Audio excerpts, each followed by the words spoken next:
Domingos Laicos en Paradigma Radio.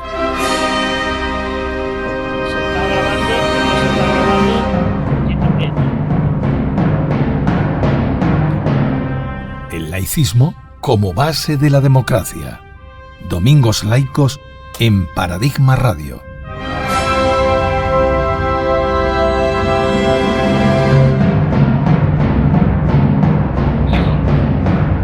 Domingos Laicos en Paradigma Radio.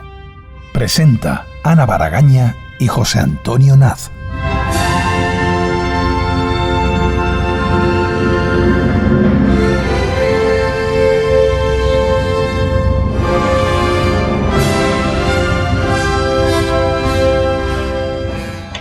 Bienvenidas, bienvenidos a nuestra 50ª edición. Sí, nada más y nada menos que 50 programas ya de Domingos Laicos. Bueno, así que estamos doblemente contentas. Primer programa del año y encima el número 50. Hoy vamos a tocar un tema yo creo que muy determinante y además muy importante, porque hablamos mucho del concordato y de los acuerdos de la Santa Sede, pero quizá no los conocemos muy bien. Entonces, bueno, yo como siempre os presento un poco la viñeta de Gobal, que tenemos la suerte de que encabece el programa, y nos planta una urna con un caballo de Troya adentro. Y es que nuestra democracia tenía un caballo de Troya adentro, que es el concordato. Como nos lo van a poder explicar nuestros estupendos invitados hoy. España no consigue salvar ese esos movimientos reaccionarios, ese lastre. Ojalá, yo miro con mucha envidia ahora a Chile y a esos países que están renovando. Nosotros no podemos. Hoy vamos a analizar porque gran parte de esta atadura está en los acuerdos con la Santa Sede. Como siempre, recomendaros dos webs, laicismo.org, que hay todo tipo de información sobre Europa laica, y globalart.com, global con V, donde os podréis perder y agitar un poco la conciencia. Por otro lado, ya sabéis, si tenéis algo que decirnos, notas de voz, Instagram o WhatsApp al 682 22 56 79 o a domingoslaicos@gmail.com. ¡Comenzamos! No dejes Paradigma Radio. que este mundo roto estropee tu sonrisa, Una radio participativa y colaborativa, donde los protagonistas son las personas que se rebelan ante su realidad y toman las riendas de su futuro. Si la vida es un momento, penitas pa' fuera, echarás al viento. Suelta el insoplío, vacila otra vez tu caminar. No dejes. Domingos Laicos en Paradigma Radio. La laicidad es la base de la democracia. Domingos Laicos en Paradigma Radio. Todos los domingos a las 12 de la mañana. Efectivamente, el 3 de enero del 1979, se firmaron en la Ciudad del Vaticano unos acuerdos con la Santa Sede y el Estado español, que tenían por objetivo revisar o quizás confirmar el concordato firmado con Franco en 1953 con una base de común entendimiento. La negociación de los acuerdos del 79 se llevó a cabo, como es lógico, antes de la propia elaboración de la Constitución, aunque se presentan deliberadamente como postconstitucionales, como posteriores, con la finalidad quizás de que se adaptaran, pretendiendo adaptarlo a aquello de la confesionalidad del Estado que se establecía en el texto constitucional. En realidad, lo que sucedió es que Suárez, el presidente en aquel momento, el católico propagandista Marcelino Oreja y el secretario de Estado del Vaticano de aquel momento, Jean-Marie Vallot, estuvieron negociando durante mucho tiempo la redacción de estos acuerdos, muchísimo antes de que se aprobara la Constitución, aunque esperaron a firmarlo 5 días después de que aquella apareciera en el BOE. Cuando se acaban de cumplir, como decimos, 43 años, aquellos acuerdos siguen condicionando las políticas del Estado español, manteniendo los privilegios de todo tipo de la Iglesia Católica y dejando en papel mojado la confesionalidad propugnada por la Constitución.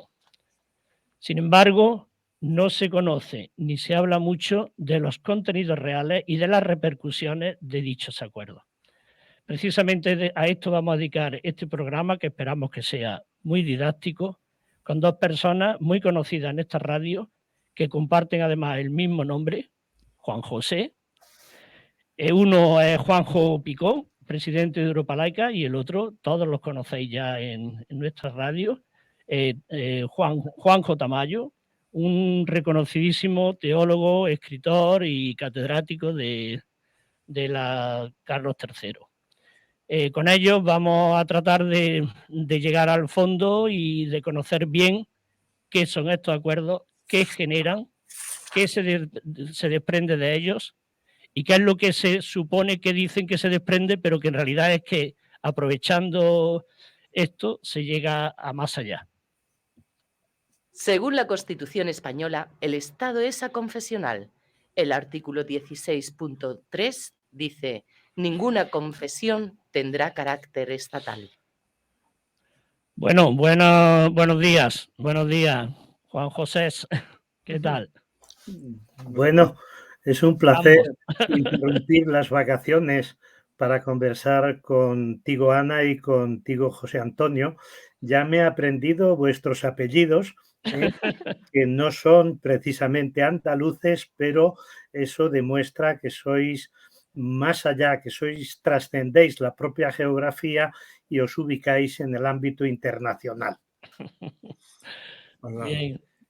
Juanjo Pico, ¿va bien el año?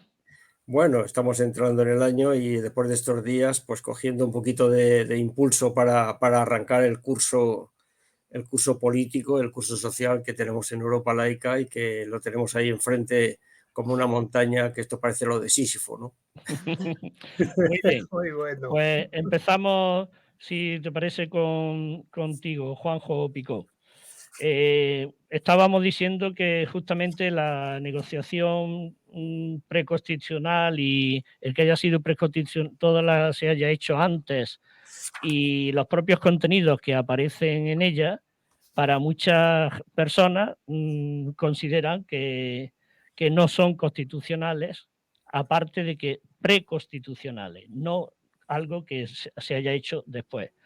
Y por otra parte se habla de acuerdos cuando quizá en realidad lo que se hace es confirmar un concordato que era el del 53. ¿Qué opinas al respecto? Hombre, pues que has dado en puntos claves de cómo entender estos acuerdos que siguen vigentes en el Estado español desde el año 79, unos concordatos que lo que pretendían era pues blanquear la posición de política franquista, blanquear también a la Iglesia que venía del franquismo, y que el concordato de 1953 pues los dejaba claramente a los pies de los caballos cuando ya estaba viniendo la democracia, ¿no? Cuando se veía venir la democracia ya en España, ¿no? Y en ese marco pues es como hay que entender pues este planteamiento que se hizo en el año 1976 de un acuerdo entre ambas partes, de oye, tenemos que hablar de este tema porque, en fin, esto es un poco inasumible. De hecho, si revisáramos el concordato de 1953, veíamos que, se había pasado de frenada para los tiempos de democracia que venían, ¿no? Pero claro, en este marco, pues los acuerdos estos, pues por parte de la Iglesia Católica estaba claro que lo que era renovar la fachada, pero en dos elementos claves que no iba a ceder en ningún aspecto, es el control de las almas y el control de los bolsillos, es decir, en la parte de financiación y en la parte de la enseñanza.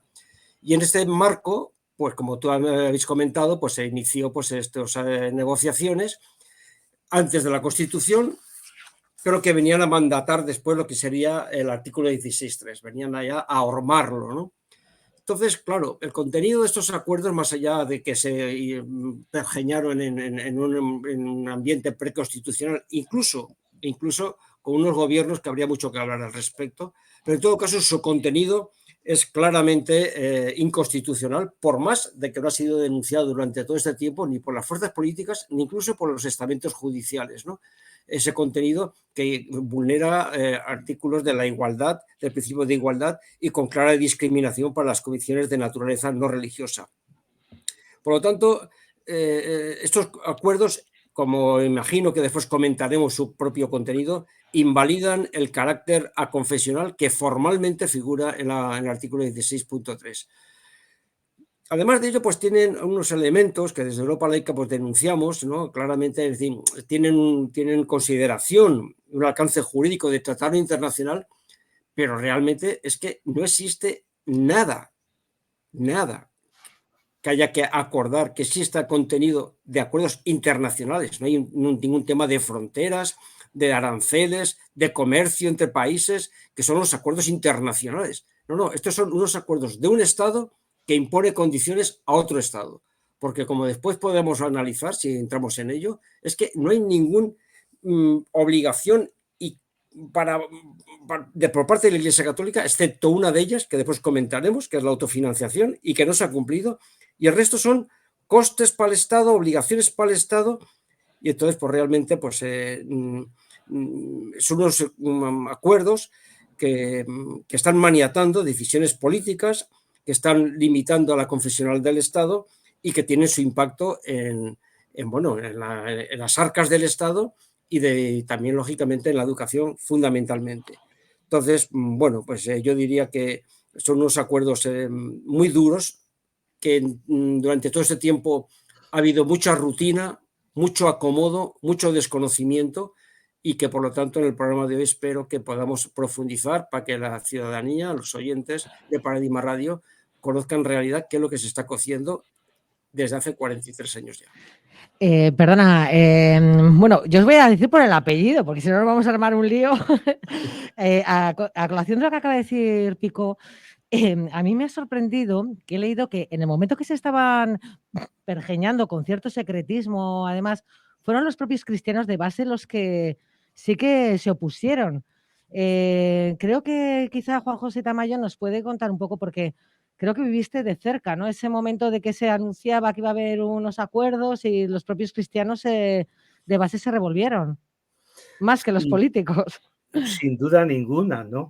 Yo desde mi más tierna juventud me rebelé, como decís vosotros en la cuña del programa, me rebelé contra esa realidad nacional católica, ¿no?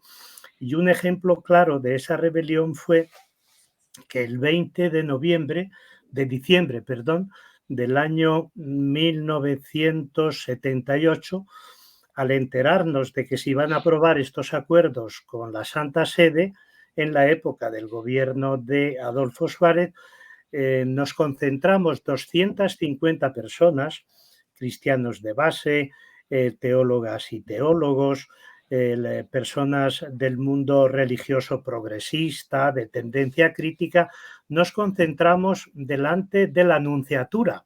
Ubicáis la Nunciatura aquí en Madrid, ¿no? Está al final de la calle Pío XII. También es muy llamativo todo esto, ¿no? Pío XII, el Papa anterior a Juan XXIII, y que termina la calle precisamente en la Nunciatura. Nos reunimos y dijimos que no nos íbamos de allí hasta no hablar con el nuncio, ¿no? Efectivamente, salió el nuncio o uno de sus colaboradores y nos dijo: no se preocupen ustedes, vayan a dormir tranquilos, porque esos acuerdos que se dice que se van a firmar no va a suceder, ¿no?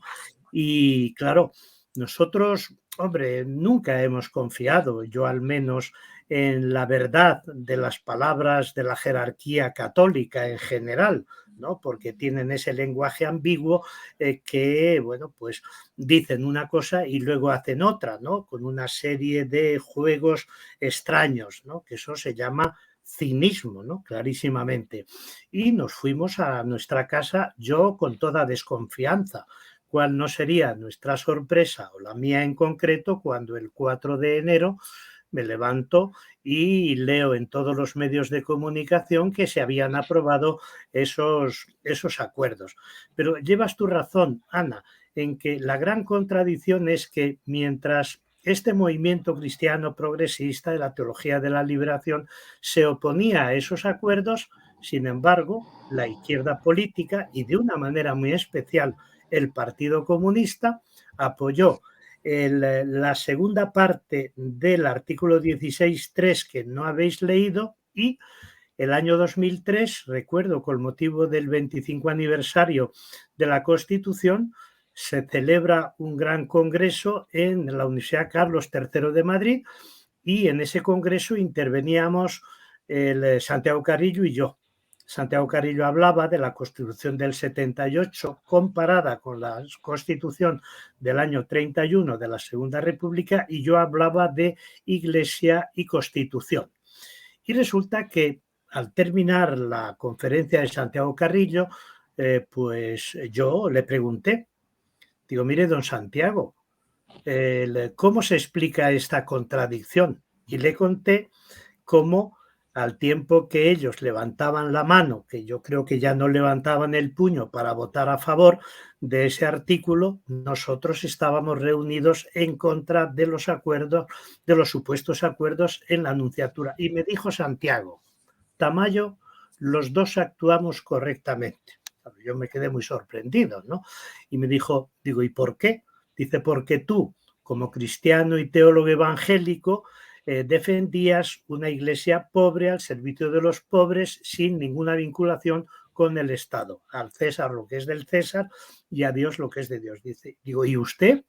Dice, claro, yo también actué correctamente, porque la imagen que tenía mía de la Pasional y del Partido Comunista, pues era de que perseguíamos a la Iglesia Católica y necesitábamos pues esa especie de expresión pública de que no éramos tan malos y no éramos tan contrarios. Fíjese cómo ahí se cambiaron totalmente los papeles. No sé si esto lo conoce la gente, los que escuchan esta magnífica Radio Paradigma, pero creo que es muy importante que se conozca. Totalmente. Bueno, si os parece, vamos a ir entrando a analizar los 4 acuerdos, porque hay muchas personas que, sí, parece que hay que derogar, los que saben dicen que hay que derogar los concordatos, pero hay muchas personas que no se los han leído, ni saben exactamente qué van, ni qué envergadura y qué consecuencias dimanan para nuestra cotidianeidad del día a día. Si os parece, empezamos por el primero. El primero es el acuerdo del Estado español y la Santa Sede sobre asuntos jurídicos. Entonces, en él, por ejemplo, se dota a la Iglesia de personalidad civil y se le garantiza, os leo literal, el libre y público ejercicio de las actividades que le son propias y en especial, ojo al dato, las de culto, jurisdicción y magisterio. Ahí seguro que le ha dolido a nuestro amigo Juanjo Pico lo del magisterio porque es tremendo. Así como el ejercicio del derecho a la asistencia religiosa de los ciudadanos internados en establecimientos penitenciarios, hospitales, sanatorios, orfanatos, centros similares, tanto privados como públicos. También, además, gracias a este acuerdo, mirad, de eso me enteré preparando el programa, se nos impone este calendario de onomásticas que rige todas nuestras festividades con independencia de nuestras creencias. Domingos, todas las fiestas de guardar, todos los santos que se celebran en España. Por favor, Juanjo Tamayo, ¿qué nos puedes comentar de este acuerdo? O sea, de pues un poco de lo que hemos comentado, ¿no? De las actividades que le son propias a la Iglesia, las festividades, personalidad civil, todo lo que quieras. Pues de entrada creo que es un artículo, un acuerdo totalmente infame que no se corresponde para nada con el momento de secularización de la sociedad española, incluso el año 1979. Primero, la Iglesia es una institución privada, como cualquier otra institución, y que por tanto no tiene ese carácter de institución pública que negocia con el Estado como una parte más negociadora. Eso primero. Por tanto, yo no me opongo a que pueda haber acuerdos entre una institución privada, pues como pueden ser las ONGs o como pueden ser otras religiones, por ejemplo, pues la comunidad budista, la iglesia evangélica. No me opongo a que haya acuerdos en cuestiones que tienen que ver con el bien público, con el bien común, ¿no?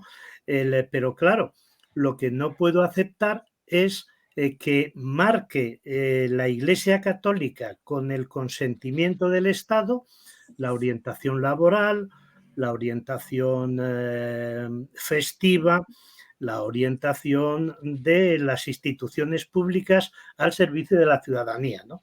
Se dice, por ejemplo, que hay que facilitar la atención religiosa a hospitales, a sanatorios, a orfanatos, a centros penitenciarios.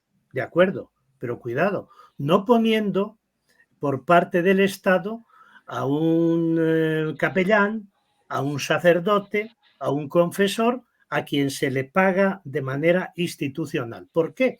Porque eso es una manera de confesionalizar los hospitales, las instituciones penitenciarias, los orfanatos, etcétera, etcétera. Otra cosa muy distinta es que si un preso o una presa, si un enfermo o una enferma necesita un servicio religioso, pues se le preste, pero desde fuera, en el ámbito estrictamente privado, porque si eso tiene como consecuencia que tiene que haber un sacerdote, un confesor, no digo sacerdote o sacerdota, confesor o confesora, porque esa es otra de las grandes contradicciones, pues eso es completamente diferente, porque es la incorporación de la religión a la estructura penitenciaria, sanitaria, de orfanatos, etcétera, etcétera. Por tanto, pues yo creo que es una clarísima contradicción y más todavía una confesionalización de esos espacios, ¿no? Y por lo que se refiere a las fiestas, pues diciéndolo mal y pronto, bueno, no voy a utilizar la expresión vulgar, pero yo creo que donde pierde realmente el Estado la batalla con la Iglesia Católica es en aquel famoso debate sobre el 8 de diciembre, la fiesta de la Inmaculada Concepción como fiesta nacional. Claro, recordáis, bueno, sois más jóvenes vosotros, bueno, un poco más jóvenes que yo en el caso de Juanjo y de José Antonio, pero recordáis perfectamente el debate que hubo. Y al final, quien ganó la batalla, porque eso fue una batalla, lo que ahora se llaman guerras culturales, pues ahí ya empezó la guerra cultural, la guerra religioso-política, y la ganó la Iglesia Católica. 6 de diciembre, la fiesta de la Constitución, 8 de diciembre, la fiesta de la Inmaculada Concepción, que además nadie sabe qué es eso de la Inmaculada Concepción, ni tiene que ver absolutamente nada con la piedad popular o con las devociones de la ciudadanía. Por tanto, yo creo que es un cúmulo de contradicciones este acuerdo jurídico que es necesario revisar necesariamente. El segundo acuerdo, el segundo gran acuerdo de entonces, era sobre los aspectos de enseñanza y asuntos culturales. Pico, ¿qué comenta para la audiencia, si no te importa, los contenidos y las implicaciones que tiene? Bueno, pues ya, como antes he comentado, esto forma parte de uno de los pilares que venía ya de antaño y que en el concordato del 53 estaba amarchambrado a fuego, y que en la revisión que son estos acuerdos de este concordato, pues la Iglesia Católica se cerró en banda y dijo que este es un tema que a mí que no me lo toquen. Y este acuerdo de enseñanza de asuntos culturales, pues si tuviera que resumirlo, pues diría que es una invasión doctrinal confesional, una invasión doctrinal confesional en la enseñanza, también en la universitaria, porque realmente parte ya de un supuesto que dice que el Estado reconoce la educación religiosa como un derecho fundamental. Es decir, ni más ni menos. Es decir, nada de la libertad religiosa, sino la educación religiosa. Es decir, realmente va marcando ya la pauta de lo que después el propio acuerdo y las leyes de educación posteriores han llevado a cabo, que es que la educación que se imparta en los centros públicos tiene que ser respetuosa con la ética cristiana. Es decir, no con la ética humanística, con los derechos humanos, no. La educación que se imparta en los centros públicos tiene que ser respetuosa con la ética cristiana. Es decir, parece ser que la moral la ética, según como se quiera ver, solamente cae en poder de las religiones. No existe otra ética para las personas que no sean creyentes. Después que también la obligación de que en los centros docentes de ofertar la enseñanza de la religión católica, no de la historia de las religiones, no de la antropología, del aspecto sociológico, del aspecto artístico, del aspecto cultural, no, la enseñanza de la religión católica en los centros docentes. Bien es cierto que en aquello que significa el respeto a la libertad religiosa, pues es de oferta obligatoria, aunque voluntaria por parte de los padres o de los alumnados. Pero esta oferta tiene que ser en condiciones equiparables a las demás disciplinas. Es decir, realmente es una invasión doctrinal en este tema, que afecta claramente a los derechos del menor.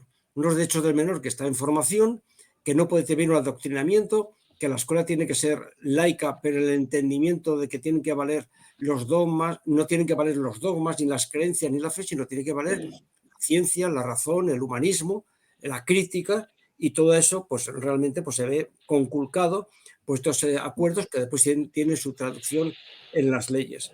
Y por no hablar ya del tema de que, claro, para poder impartir esa religión católica doctrinal, pues están los profesores de religión, que son seleccionados por los obispos en base a una serie de cualidades lógicamente católicas respecto para no poder enseñar a otra persona que no sea de este calibre, pero eso sí, pagados por el Estado. De tal manera que, como comentabais en la introducción, estos no son unos acuerdos exclusivamente conceptuales, no, es que esto tiene una implicación en la práctica. Hay que saber que, por ejemplo, estos profesores de religión, en estimaciones de Europa Laica, pues están alrededor, aun con todo el oscurantismo que supone, de unos 750, 800 millones de euros al año, que están pagando todas las personas de los impuestos generales del Estado, de los presupuestos generales del Estado, a una región particular. Si esto después extrapolamos a los acuerdos que hay con las otras confesiones minoritarias, llamadas minoritarias, que también siguen el cauce de ofertar obligatoriamente la posibilidad de impartir su religión en las escuelas, pues este acuerdo da margen a lo que yo llamo que es una verbena, que cualquier cosa menos lo que significaría pues una escuela que es para aprender y no para creer. Bueno, después también esta parte de los asuntos culturales que forma parte de este acuerdo, aunque ya es la parte menos conocida, pero bueno, pues se explicita claramente que los medios públicos de comunicación deben velar por los sentimientos católicos. Es decir, aquí tenemos, por lo tanto, todo el tema de las misas, de los eventos, de los programas a las 5 de la mañana de Alborada en Radio Nacional, etcétera, etcétera. Es una invasión por todo tipo, siendo así que la confesión católica dispone de sus propias emisoras de radio, sus propias emisoras de televisión, sus medios de comunicación, y tienen que estar invadiendo, y el Estado lo permite, los medios de comunicación públicos. Bueno, y si hablamos ya de la conservación del patrimonio artístico, tendríamos que hablar ahí de todo aquello que el Estado, que se sepa, y que Europa Laica tiene estimado del orden de unos 600 de millones de euros al año en conservar el patrimonio artístico. Que evidentemente somos partidarios de que se conserve, pero desde luego no con la titularidad que tiene actualmente la Iglesia Católica, sino, y mucho más después de las inmatriculaciones, sino que estarían afectados al Estado como están en otros países de nuestro entorno. En resumidas cuentas, este acuerdo de enseñanza de asuntos culturales ahorma lo que antes decía, es el tema del control sobre las almas, el control de las conciencias y aparte sobre los bolsillos del erario público. Perfecto. Bueno, Tamayo, ahora vamos al tercer acuerdo entre el Estado español y la Santa Sede sobre la asistencia religiosa a las Fuerzas Armadas y el servicio militar de clérigos y religiosos. Os leo literal. En él se habla de la necesidad de asegurar una adecuada asistencia espiritual a todos los que prestan servicio bajo las armas. ¿Qué puedes comentarnos de este acuerdo que realmente compromete la confesionalidad de las Fuerzas Armadas españolas? No sé. Cuéntanos un poco, por favor, Juanjo. Pues voy a hacer 3 afirmaciones de carácter aforístico. Primero, este acuerdo lo que hace es militarizar la religión católica. Segundo, este acuerdo lo que hace es confesionalizar las Fuerzas Armadas. Y tercero, un acuerdo que ha sido firmado por una religión como el catolicismo, que en sus orígenes es pacifista y que en los primeros siglos se prohibía, por ejemplo, ser cristianos, pues a la gente que estaba en un ejército, ¿no? Pues es una contradicción interna, ya que hay una bienaventuranza que dice: bienaventurados los que trabajan por la paz, porque ellos eran llamados hijos de Dios. Y resulta que en este caso sería: bienaventurados los que defienden la fuerza militar, porque ellos eran llamados hijos de Dios. O malaventurados aquellos que trabajan por la paz, porque ellos serán llamados hijos del demonio. O sea que es la mayor contradicción que yo nunca he visto. Y esas son las tres afirmaciones, ¿no? Vamos a ver, los militares tendrán sus casas, sus residencias, sus viviendas, o puede ser que incluso tengan cuarteles, pero estarán ubicados en un determinado territorio donde habrá una parroquia, una iglesia, una pagoda, una mezquita, una sinagoga. Pero vamos a ver, igual que cualquier otro ciudadano y ciudadana, si ellos tienen alguna necesidad religiosa, tienen que ir a esos lugares, ¿no?, donde esas actividades religiosas se celebran conforme a sus creencias. Pero claro, que haya un vicariato general castrense con carácter episcopal, es un arzobispo, que haya capellanes 80 o 90, que además sigan el proceso de graduación de los militares. Pues claro, razón de más para que yo diga que es una militarización de la Iglesia Católica y una confesionalización de las fuerzas armadas, ¿no? Por tanto, me parece que es uno de los, ya no sé cómo calificarlo, porque cada uno de estos acuerdos son incalificables de por sí. En este caso, pues claro, es la contradicción in terminis con el espíritu originario evangélico de la defensa por la paz y luego de esa capacidad que tiene el Estado para confesionalizar una institución como las Fuerzas Armadas. Yo fíjate que quisiera apostillar un poquito lo que comenta Juan J. Mayo. Sí. Porque esa figura del vicariato general castrense, que es arzobispo, es una figura, es una institución mitad monje, mitad soldado. Porque hay que saber que tiene también rango de general de división, rango y emolumentos, es decir, pagados por el Estado como si fuera general de división.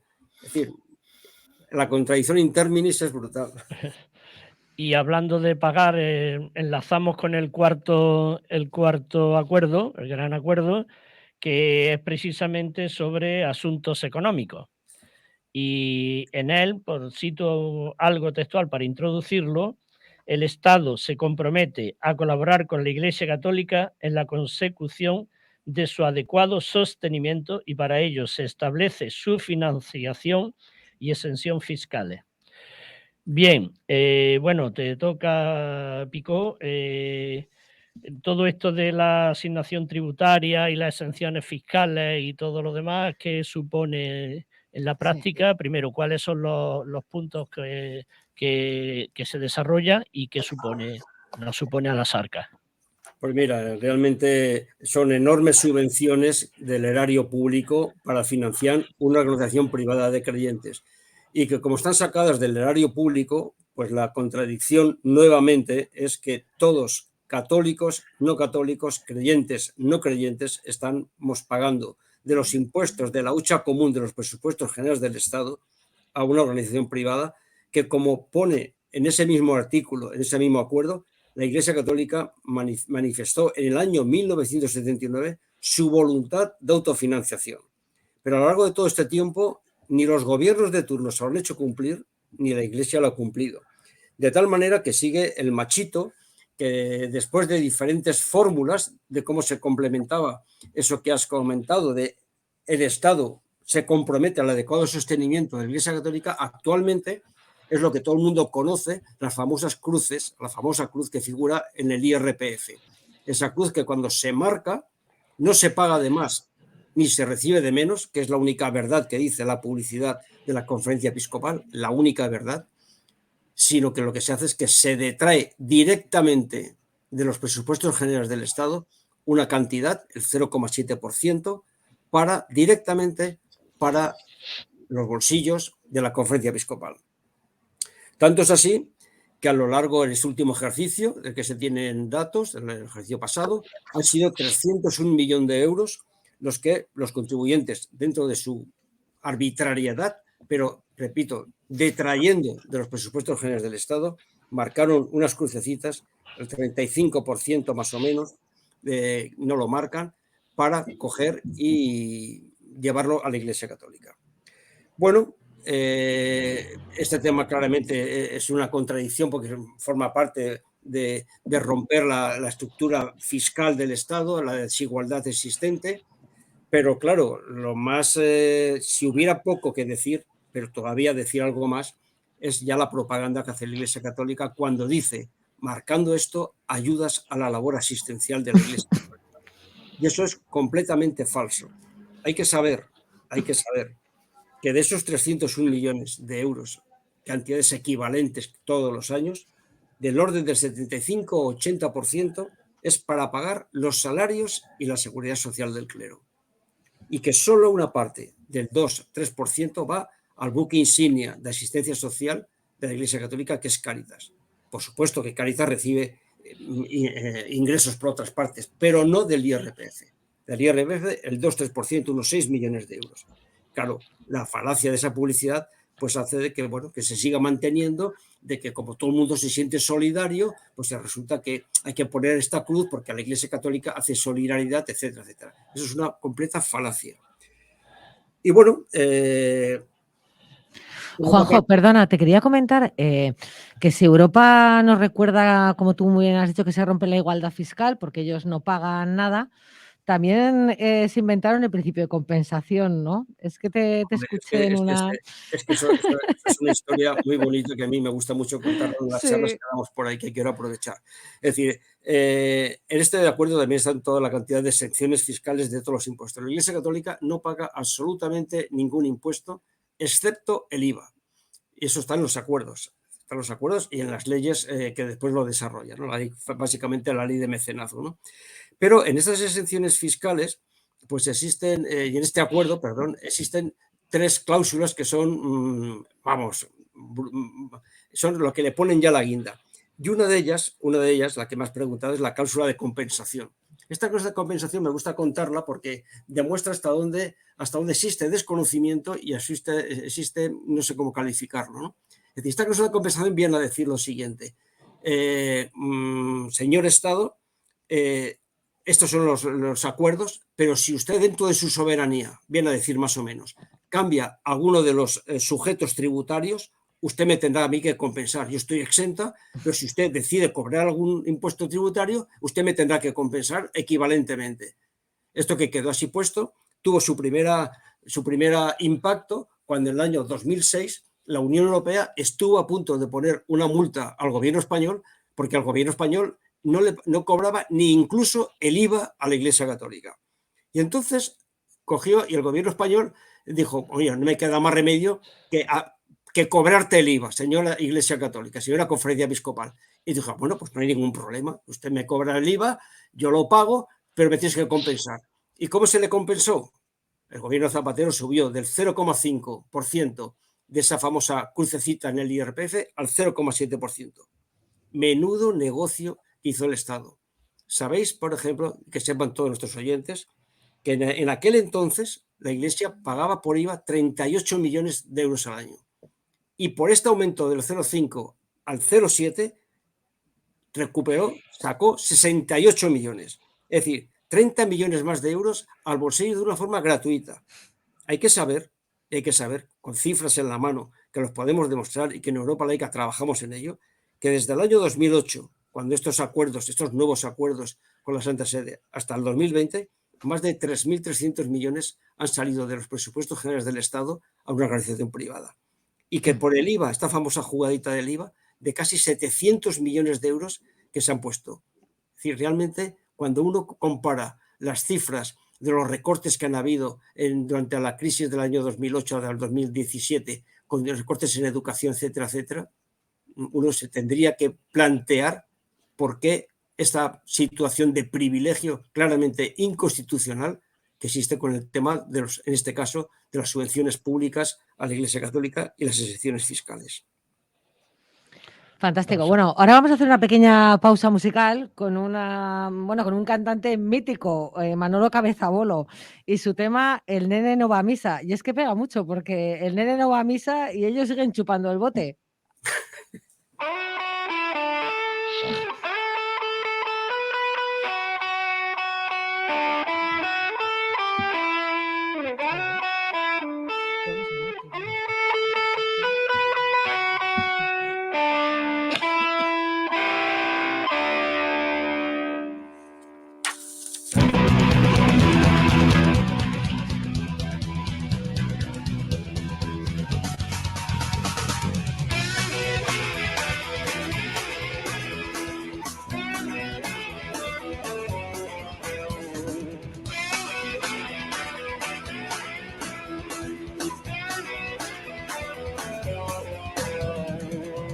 Misa, pecado capital, se gana la paliza de papa.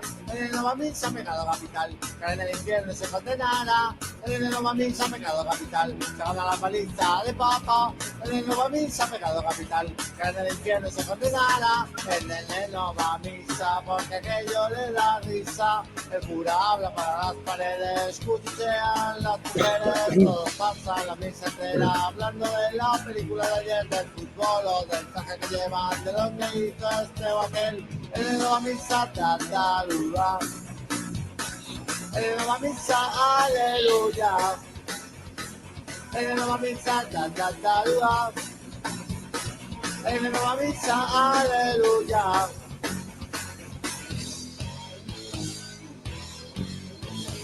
El no va a misa, pecado capital, se gana la paliza de papa. El no va a misa, pecado capital, cae en el infierno y se condenará. El no va a misa, pecado capital, se gana la paliza de papa. El no va a misa, pecado capital, cae en el infierno y se condenará. Sí.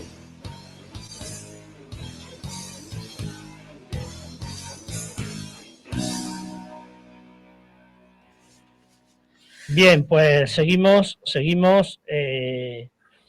Ya hemos analizado un poco, aunque de verdad recomendamos que se lean los oyentes, que lean con detenimiento estos acuerdos y luego piensen sobre lo que nos están comentando nuestros participantes aquí hoy. ¿Nuestros Juanjos? Nuestros Juanjos. Pero seguimos. Vamos a ver un poco el contexto, ¿no? En estos momentos el principal partido del gobierno, que es el PSOE, y otros están planteando la revisión de estos acuerdos frente a la derogación que siempre ha propugnado Europa Laica y que muchos de ellos tienen también, algunos de estos partidos también llevan en sus programas. La argumentación que se da es que la derogación no es posible con la actual Constitución. ¿Esto es así? ¿Podéis responder a alguno? Juanjo Picó. Pues no, yo creo que ese es un argumento que se está utilizando que no tiene ningún sentido. No tiene ningún sentido. Es decir, la derogación es un tratado y que cualquier tratado puede ser puesto en cuestión y, lógicamente, denunciado por la soberanía que corresponde al Parlamento y poder ser derogado. No existe ningún vacío legal que este tema. Muchas veces se nos plantea cuando desde Europa Laica decimos que esto hay que denunciarlo y derogarlo. No, es que resulta que si se derogara, a ver qué pasaría. Bueno, no pasaría absolutamente nada. Yo, desde Europa Laica, somos partidarios, pese a los 43 años que se lleva este tema, de hacer una denuncia de tal manera que en un plazo brevísimo de tiempo se acomodaran todas las legislaciones y todo el tema del IRPF que hemos hablado, todo el tema de las leyes de educación, pero en un plazo brevísimo de tiempo, y aquí no existe ningún vacío jurídico. Aquí no existe ningún vacío jurídico. Es decir, la Constitución no mandata a estos acuerdos, porque el único elemento que existe en la Constitución que fue un trampantojo, puesto ahí como un truco, que fue lo famoso artículo 16.3, cuando dice que el Estado establecerá las correspondientes relaciones de cooperación con la Iglesia Católica. Bueno, pues evidentemente establecerá las correspondientes relaciones de cooperación. Lo único que pasa es que, claro, cuando se firmó la Constitución y cuando se firmaron los acuerdos, es que esa cooperación estaba ya mandatada por los acuerdos. Pero de derogar los acuerdos, esa cooperación puede seguir perfectamente. Es decir, lo único que pasa es que nosotros pensamos desde Europa Laica que esa cooperación del artículo 16.3, es decir, dentro incluso del marco constitucional, esa cooperación tendrá que hacerse en consonancia con los beneficios que esa cooperación reporte pues, al interés general, no al interés particular de una organización privada. Tendrá que ser una cooperación en igualdad de concurrencia respecto a otras organizaciones. Tendrá que ser una cooperación que lógicamente no influya, no tenga que ver con el funcionamiento interno del mantenimiento del clero o el culto, porque eso en ninguna cooperación existe esos temas. Es decir, que la cooperación puede tener multitud de vertientes y por lo tanto dentro del marco constitucional es perfectamente compatible respetar el espíritu incluso de la letra del artículo 16.3 y por supuesto poder derogar los acuerdos. Con lo cual, nada. Ahora, lo que pasa es que políticamente, cuando hay esa voluntad, se habla de revisar y todavía mucho más. Cuando habéis comentado, es que en el 40 Congreso del PSOE del octubre pasado se hablaba revisión de los acuerdos con consenso eclesial. Es decir, que eso ya es demasiado para el cuerpo. Es decir, ya no es la soberanía del Estado que está maniatada, sino que revisarlo con consenso eclesial. Y si no existe consenso, ¿o es que va a soltar la Iglesia Católica esos privilegios que tiene en la educación y en la financiación? ¿Los va a soltar así porque sí? Es decir, nosotros somos claramente críticos con estas posturas y queremos que lo que en su día fue, y algunas fuerzas políticas llevan, la derogación de los acuerdos, que se deroguen, porque no existe ningún vacío jurídico y estableciendo un plazo brevísimo de adaptación, ya está bien después de 43 años. En ese punto me parece que hay que poner el acento en la idea del consenso eclesial. ¿Eso qué significa? Que a la Iglesia, vamos a distinguir entre Iglesia y jerarquía, ¿eh? Aquí no pinta nada el pueblo de Dios, la comunidad cristiana, vamos. Entonces, ¿qué significa lo del consenso eclesial? Que a la jerarquía católica se le considera interlocutor al mismo nivel que el Estado. Eso no puede ser. Sí, en no un más. Estado que que se basa en los tres poderes, incorpora un cuarto poder desde el punto de vista fáctico que en realidad va a condicionar cualquier decisión que afecta a cuestiones del Estado. Por tanto, me parece gravísimo que en el último congreso del PSOE se utilice la expresión consenso eclesial, porque eso, como dice muy bien Juan Pico, es decirle a la Iglesia, ustedes le sigan negándose a cualquier cambio, que nosotros no vamos a hacer nada si ustedes no se ponen de acuerdo. Pero claro, ¿cómo va a renunciar a sus privilegios? Eso primero. Segundo, yo creo que quien tendría que tener la iniciativa en la derogación de los acuerdos con la Santa Sede tenía que ser la propia jerarquía, por coherencia evangélica. Nada más por eso. Es decir, yo ahí entro en el campo más específicamente teológico. Y si ustedes, por ejemplo, en este momento colocan a la derecha los acuerdos con la Santa Sede y a la izquierda los textos evangélicos, es que se dan de bruces, por no decir otra expresión más vulgar que creo que sería la correcta, ¿no? Es decir, es la contradicción tal que ellos mismos tendrían que darse cuenta de que van en contra de las orientaciones del movimiento originario de Jesús de Nazaret y que ellos tendrían que decir en este momento renunciamos a todos estos privilegios, ¿no? Pues, Tamayo, yo quería comentar contigo otro matiz. En vez de derogación, ¿qué pasa con el incumplimiento?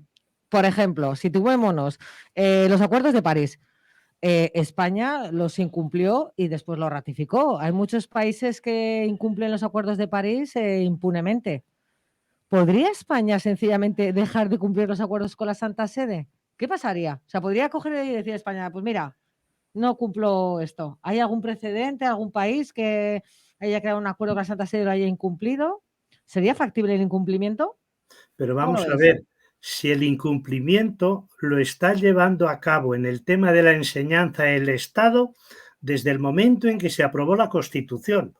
Artículo 27 de la Constitución tiene dos líneas fundamentales. La primera es los objetivos de la educación.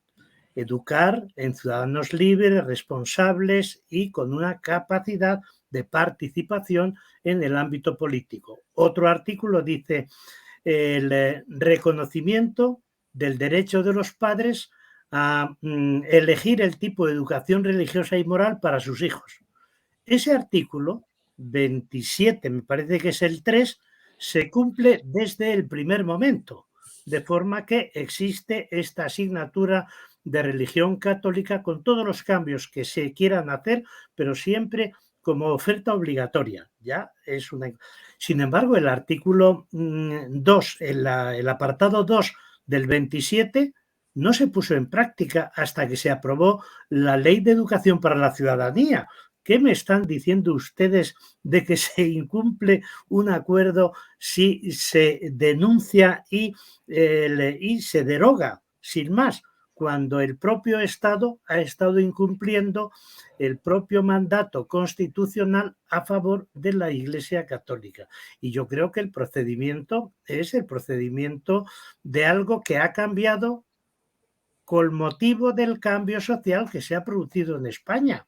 En este momento, un 60%, no recuerdo muy bien los datos, pero se declaran católicos, cuidado, que luego la práctica religiosa, que tampoco es un elemento para considerarse católicos, pues está en torno al 10 o el 12%, y en algunas regiones el 5 o el 6%. Y sin embargo, como tú muy bien decías antes, Ana, los privilegios fiscales, los privilegios económicos, los privilegios educativos van para toda la Iglesia Católica como si fuera un bloque de todos los católicos que se declaran tales. Por tanto, no hay ningún incumplimiento en el caso de que se lleve a cabo esa denuncia y se fundamente en una serie de argumentos que hemos estado desarrollando en esta reunión.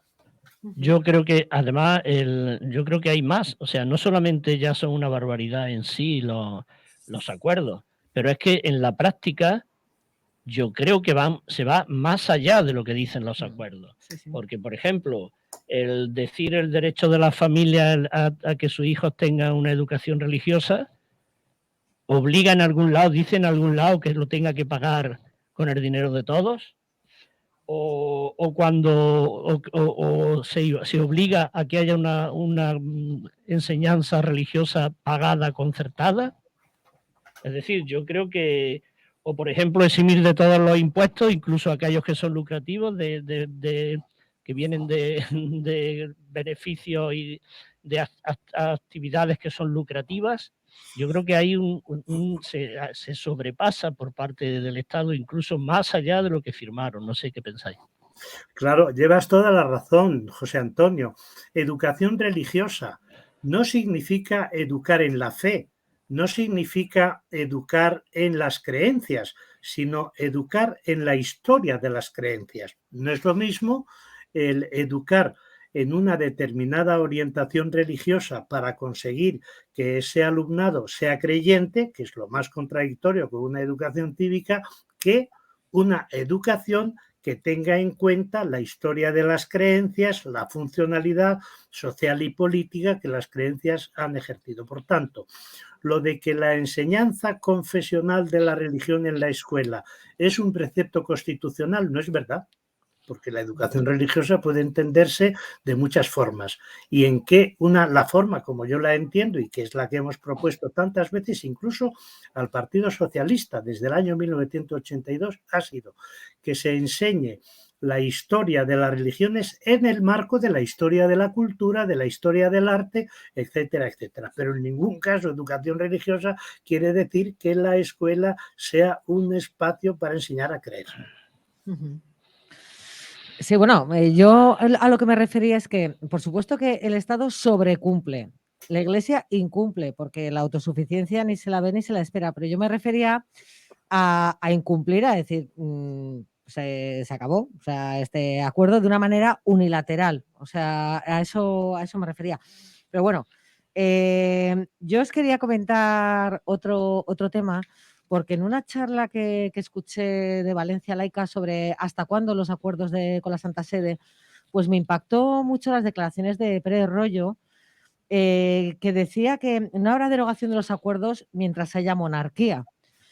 De hecho, a estos 4 acuerdos que se firmaron el 28 de julio del 76, que se firmaron en el 79, fueron precedidos por uno que se firmó el 28 de julio del 76, en el cual ahí ya se menta al rey Juan Carlos, que es precisamente el que nombra al vicario general castrense del que hemos hablado antes, que es el monje soldado este superdotado. ¿Compartís la opinión de Pérez Royo que en este nuevo gordiano está la monarquía y que llevaría implicado la derogación de los concordatos el acabar con la monarquía? Hombre, pues vamos a ver, yo creo que es cierto, yo también participo de la opinión que el estatus de la Iglesia Católica, junto con la monarquía y otros elementos más, pues forman parte del entramado y del núcleo duro constitutivo del modelo del 78. Eso es evidente, es decir, monarquía, Iglesia Católica, es decir, el tema de la amnesia, de la memoria histórica, el tema de la judicatura, incluso yo diría que el tema incluso al menos, sí, de la ley electoral. Es decir, hay una serie de instrumentos, de elementos de poder que formaron parte del núcleo constitutivo y del pacto constitucional implícito, porque en ninguna parte está escrito. Y bajo ese punto de vista, formó un paquete y que las fuerzas políticas, sobre todo de izquierda, no quieren romper ese tema, ¿no? Pero eso no quiere decir, y yo en ese aspecto discrepo un poco del catedrático Pérez Royo, porque son opiniones, de que, como antes he comentado, de que tengan que ir ambos parejos. Es cierto que se generaron ambos parejos, de una forma pareja. Es cierto que tienen una alta vinculación, pero yo he comentado antes que incluso dentro de la Constitución monárquica, que es la del 78, es posible entender un avance en la confesionalidad del Estado real, porque, repito, el único elemento básico que hay ahí es el tema del artículo 16.3, en la famosa cooperación. Y yo, en opinión de Europa Laica, he comentado que esa cooperación es tan abierta como se quiera. Hoy día muy cerrada por los acuerdos, pero puede ser abierta.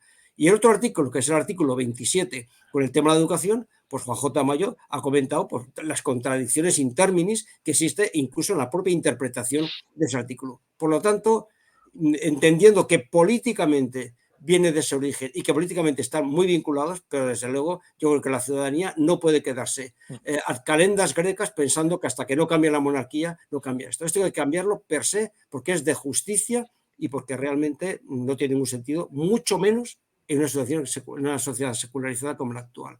Pero no sé si Juan J. Mayo piensa como el que piensa. Totalmente de acuerdo en los dos aspectos que has analizado. Primero, de facto, la jerarquía católica legitimó la monarquía desde el primer momento. Recuerdan, por ejemplo, la famosa misa en la parroquia de los Jerónimos, presidida por el cardenal Tarancón, que estuvo legitimando como tal institución eclesiástica la monarquía. Eso por una parte, es decir, siempre la Iglesia Católica ha legitimado los regímenes monárquicos, absolutistas, autoritarios, y en este caso, pues una monarquía parlamentaria, pero sobre todo lo que ha legitimado ha sido la monarquía como poder absoluto. Segundo, esa vinculación es casi consustancial a la estructura jerárquico-piramidal patriarcal de la Iglesia Católica. Pero, en segundo lugar, coincido con Juanjo Pico en que para nada tiene que ser un obstáculo la monarquía para derogar los acuerdos con la Santa Sede y para reformar y cambiar el artículo 16.3 y el artículo 27.3. Totalmente de acuerdo. Ahí yo no soy jurista ni tengo que enmendar la página a Pérez Royo, pero justificar la vinculación de los acuerdos con la Santa Sede, con la monarquía, es dejarlo todo a calendas grecas y que nos crucemos de brazos para decir hasta que no caiga la monarquía esto no puede cambiar. Bien, bueno, yo creo que eso no es el tema fundamental ahora en esto y estamos ya quedándonos sin tiempo. Yo creo que eso da para otro programa, es un tema que puede ser muy interesante y como ya no tenemos mucho tiempo, como en otros temas que hemos tratado, siempre pedimos un último como consejo, es decir, ante una situación que en el caso nuestro, que como tratamos temas del laicismo, pues siempre son un poco desesperantes por la situación, es preguntar qué se puede hacer. Sería la última cuestión para ambos. ¿Qué se puede hacer desde las comunidades cristianas, desde los simples ciudadanos, ciudadanas? ¿Qué se puede hacer? Si alguien le ha calado el programa y se siente inquieto o inquieta, ¿qué puede hacer? Pues yo diría dos cosas. Y gracias primero por el programa, por darnos la oportunidad de explicar y que la ciudadanía entienda, lo repito, lo que existe un manto de silencio sobre el tema. Yo diría dos cosas. Primero, cuando aquí en este programa, y quiero hablar también, creo, en nombre de Juan J. Mayo, en todo caso, en el nombre de Europa Laica, esto no es un tema antirreligioso. Esto es un tema de igualdad, de democracia, de defensa de lo público, de poner a cada cosa en su sitio.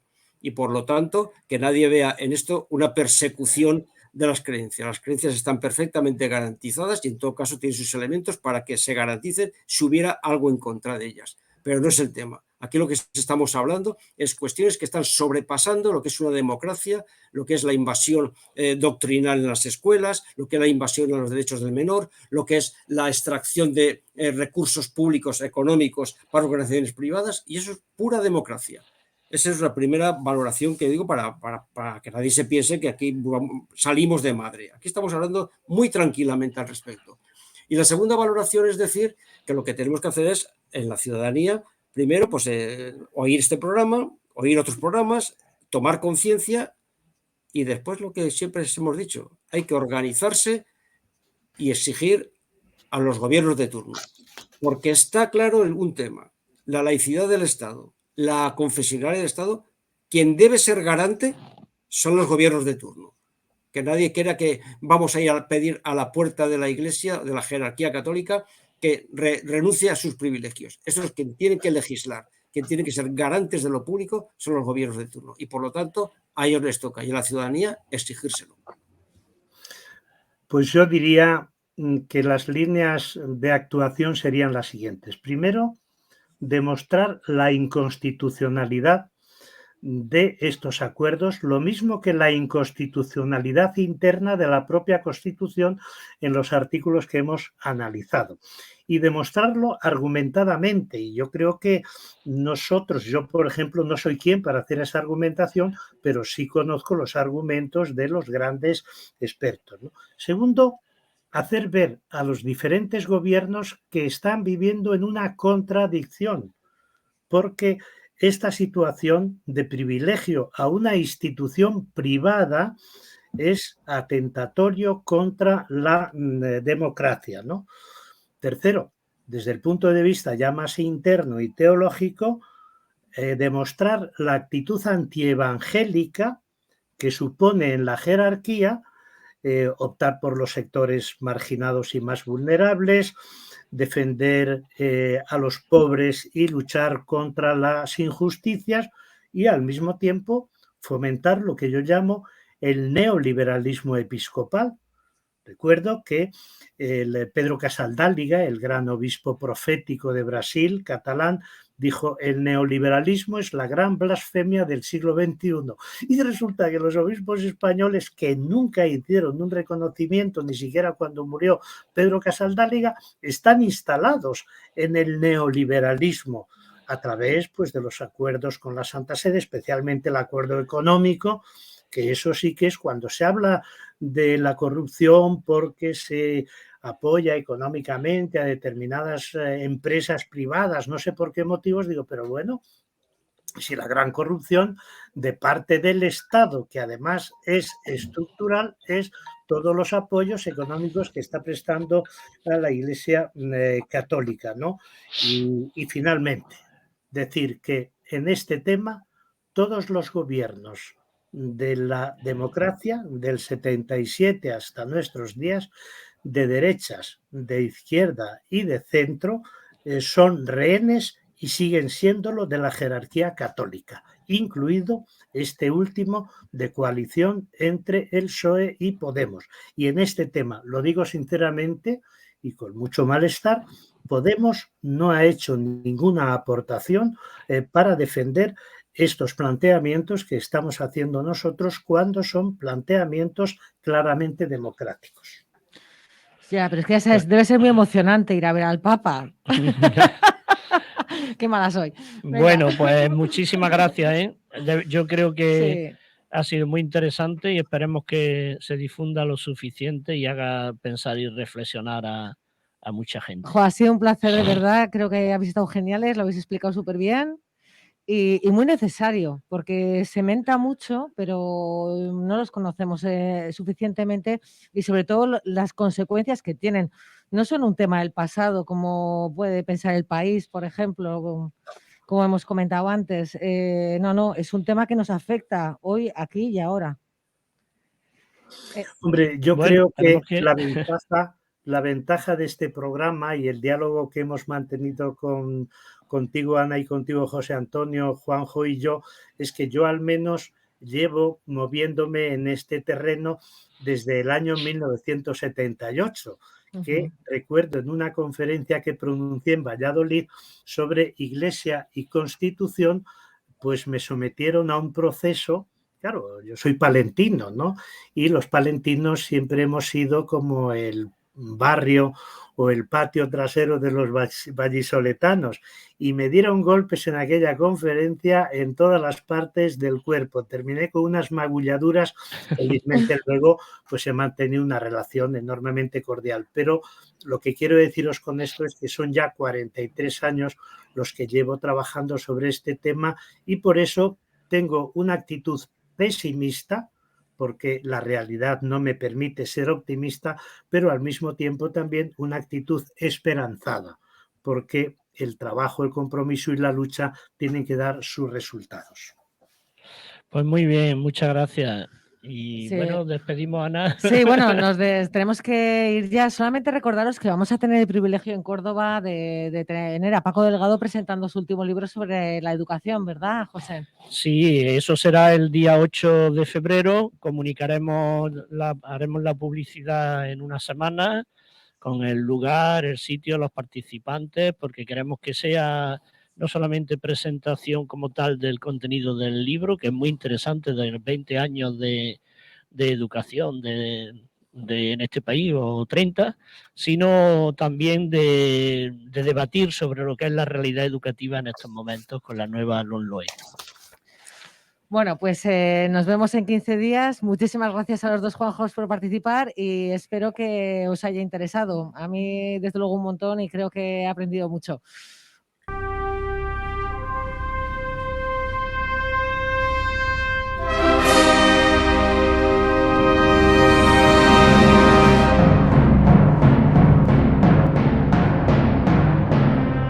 Aquí acaba Domingos Laicos en Paradigma Radio.